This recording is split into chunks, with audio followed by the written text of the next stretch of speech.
Hi guys, I'm Noel. I'm 28 years old. I have a background in hospitality. I work closely with hotels and I identify as he or he. Those are the pronouns. Hi guys, my name is Arjun. I am 27 years old, which is still very young in the queer community. And I identify myself as he, him, his. And I've been working in marketing for the last 6 years. So my specialty is mostly in content marketing. And right now I'm currently freelancing. So that's me. I'll start. Okay, so I was growing up queer, like in our teenage years. There was not a lot of people. There were not a lot of apps. There were not a lot of safe spaces to go out, like to meet people at. And especially when it's a struggle when you know you're gay at a very young age, like for example 13, 14, 15, 16, basically like your preteen, your teen years essentially. And I didn't know anybody. I didn't know who to reach out to. You need some friends. So I heard about Noel from a friend, and I saw him on Facebook. And those days on Facebook, we could poke each other. So I poked him when I was like 17 years old. I poked him. He poked back. I poked him back. So like, chalo. This was like how we used to find out if someone was, gay. We used to poke each other, and if you had enough pokes, then you're like, "Ha, ye to hai." So then I messaged him. I'm like, "Hey, how's it going? I just want to confirm. Are you gay?" And the reason I asked this is because I have done this unfortunately, I've traumatized too many straight guys asking them like, "Hey, what's up? Are you gay? Let's hit it. Let's go meet up or something." So I asked him, and Sergi is saying, "No, I'm not." So I'm like, "Okay, chalo bye." Like, how long? Like, I'm closing this chat. Let's closing this chapter. And then he's like, wait, hold on. And then we started talking. Then we started Skyping. And then I finally came to Mumbai. And then we met. And he actually took me out on my first gay clubbing experience ever. So thank you for that, Noel. That was back in 2011. So we've been in touch ever since. I even met him in Dubai. Where he used to live there before for a bit, and I met him there as well. And we just somehow managed to stay in touch, and our likes and our interests are so similar that we never ran out of things to talk about. They usually say that after you've been friends with someone for 7 years, I think that kind of friendship just lasts, they stay. But I can see it. I mean, there's proof in the pudding. Me and Arjun are pretty close. Pretty close. No, I'm kidding.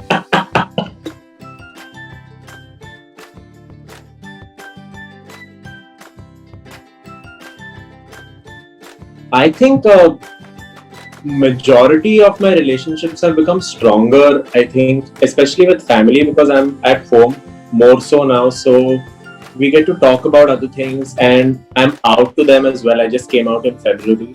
So I can have some open discussions about very different things that they would not have been open to otherwise.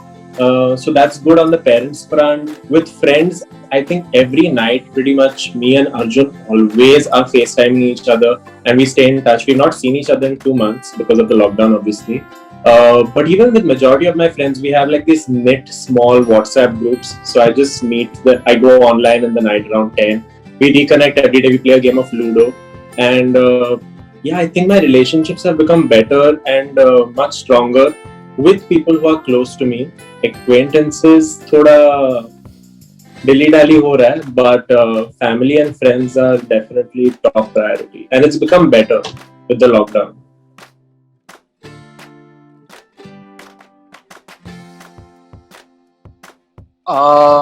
So I feel like, first of all, anyways, it was always quite, without the lockdown itself, it was sort of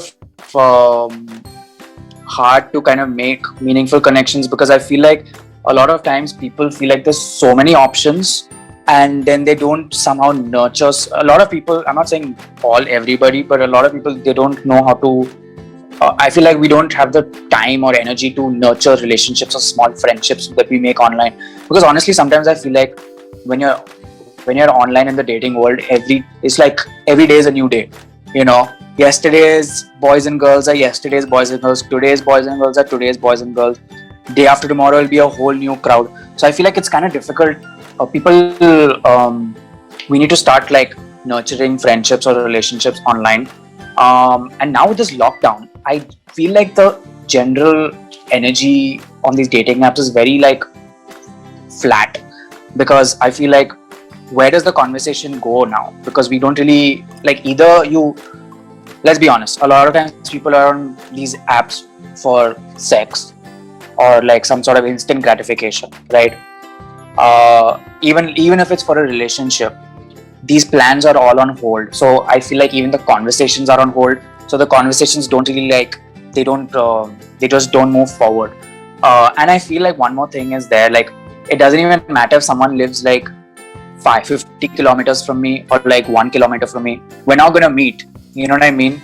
So at this point in time, I feel like I'm just talking to anybody from the globe, because I'm like, there's like distance is not even a thing anymore because everything is virtual. So I think my boundaries have like I've like expanded my boundaries, and I'm open to talking to someone from very far away as well, because anything is possible at this point in time. You never know. But I feel like once things open up again, I think people will have more. People will be more. How do I say? They'll have more initiative to do things via these apps. But right now, I think it's all a bit flat. Once the lockdown eases up and it's safe to meet, people will start meeting.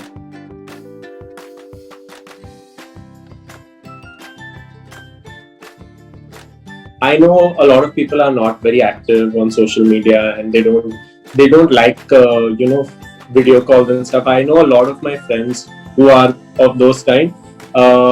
But given the lockdown situation, there's nothing much you can do. Like, you can't see them physically. So I ingrain myself sometimes to at least drop a text once in a week to like people who are close to me, just to check. I mean, they'll at least be like, okay, this person is like checking on me. So they'll at least respond back, because they also know that they won't be seeing me anytime soon.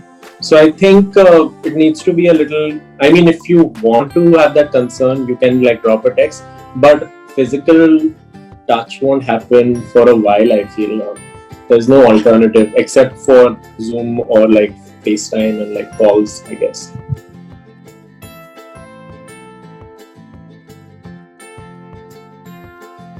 First of all, I think that we need more representation in like mainstream media.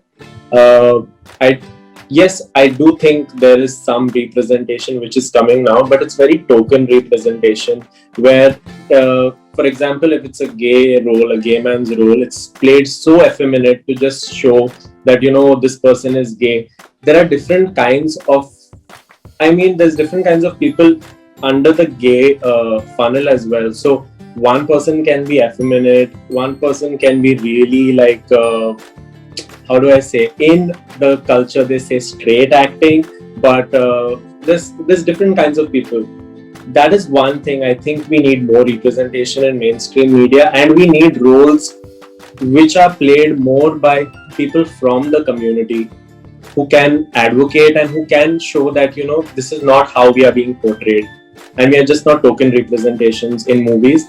One is that I think we, as a gay man, I know that a lot of men in India don't get tested enough because they have a lot of fear of repercussions of what the test results will be like, whether I'm going to contract an STD, whether I'm going to contract a life-threatening disease or something of that sort.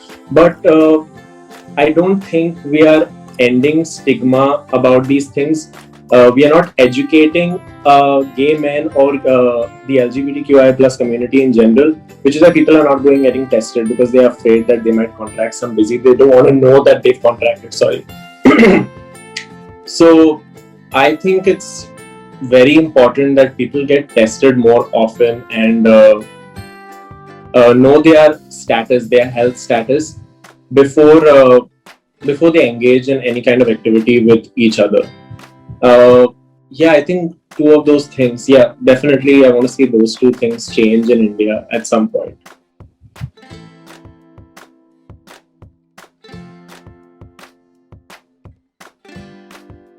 He's fine. When he says he's fine, he's fine. I believe him that way. He doesn't really like, he wears his heart on his sleeve.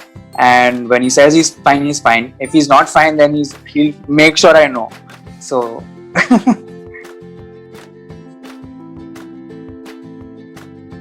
It means he's found some interesting profile on Instagram of some guy, and we want to discuss कि कैसा लग रहा है, कैसा है, अच्छा है, photos अच्छे लग रहे हैं कि नहीं, is he potential, is there more in his circle, kind of that.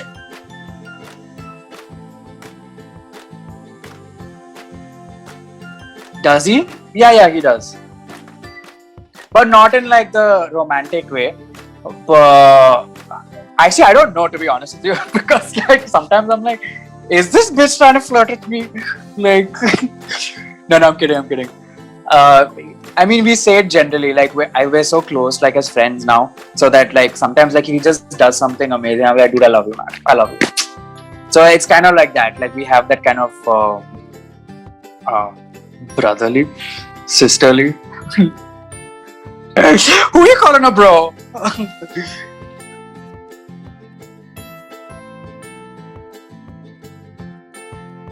Oh, it's definitely something about my ex, and he'll be like, oh, there's something you need to know. I don't want to tell you to ruin your mood, but I'll just tell it to you because I know the info. So he and my ex are kind of like in touch. Not ex technically, but yeah, that's when he will tell me, oh, there's something you need to know.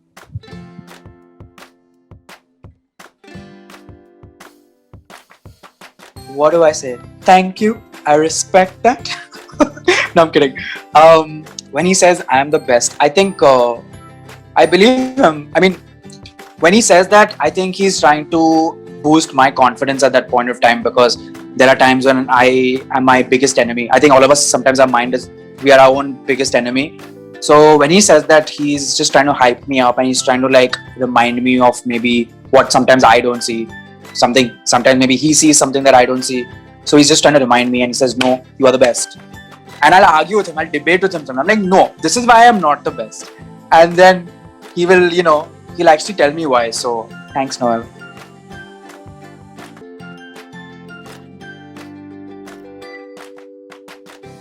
मतलब full ऐसा हृदय परिवर्तन हो गया उसका. His heart has gone through like a full operation and his life has changed. Some new person has emerged if he has said sorry to me. Some different world I'm living in. If Arjun is coming to me and he's saying sorry, I have to be reincarnated again.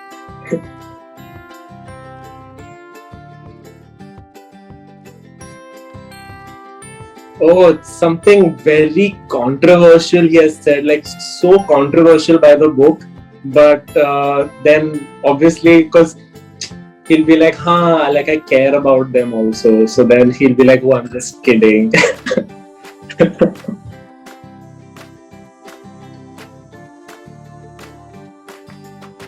How much time do we have? I'm just kidding. I'm kidding. I'm sorry. I think I've accepted him as he is, to be honest with you. Maybe like something I would change for himself. Like, don't eat so late. Why are you having manchow soup at 1 a.m.? Please eat your meals on time. That's all. Like, that's all I want to change about him. Like, his obsession with zodiac signs. Like, I will just say, oh, today I spoke to this guy and he's like, uska birthday kabhi hai? I'm like, okay, his birthday is May 1st. He's like, Taurus hai na, Taurus to aisa hi rehta hai. Like, he'll always, matlab, if I'll tell him I had a fight with my parents, he's like, they're Scorpio, right? Scorpios are in this mood today, in this time of the month. And I'm just like, can you shut up with your zodiac knowledge?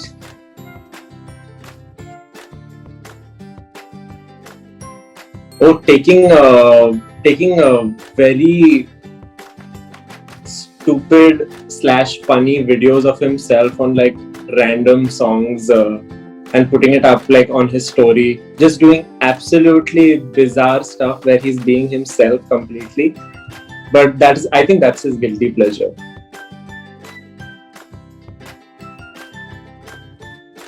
I always believe, like I genuinely think the first time we ever met, truly I think that was every time we meet it's a party. Every time. Every time we meet, like we're always doing something like, not crazy, but we're crazy together. We can just be our crazy selves together. So, but I think when we were teenagers, the first time we met, and I think those few times, I think back when we were in university, I think those are the few crazier times we've had.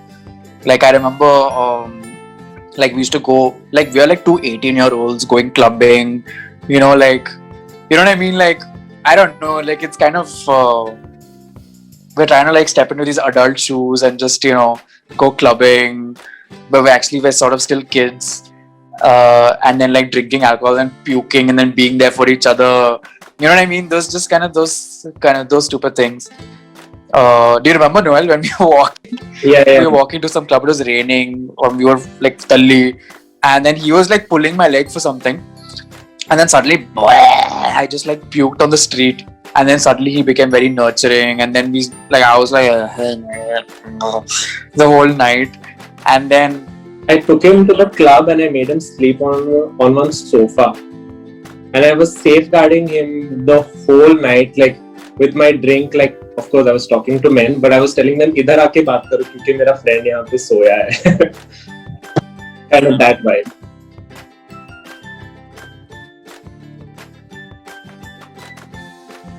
please take the time out to educate yourself. Number one, I'll give two advices, okay? Number one, please take the time out to educate yourself about there will be a time when you will have sex, okay? And the main thing is don't rush. Please don't rush. It's not a race. You don't have to, just because you found out your sexuality, you don't have to rush and, get laid. Don't just fall for anybody, anything, just for a quick fix. Please take your own sweet time, okay? And trust your own, just trust the universe, that the universe will give you something that you truly want. For example, when I was young, I think I liked somebody, but that never materialized. So I guess I kind of, I was looking for some sort of instant gratification. And do I regret it? Yes and no. So I would say, please, young people, you don't have to rush. It's not a race. Take your own sweet time. When you are genuinely, truly ready, focus on other things in life. Sex is not everything, okay? Don't put all your energy into sex, okay? Focus on your whatever, your education, whatever that may be, your arts and craft, your sports, your health. Just focus on those things. Everything else will happen naturally. And also, please take the time out to educate yourself about your sexual health, like just generally sexual health in general.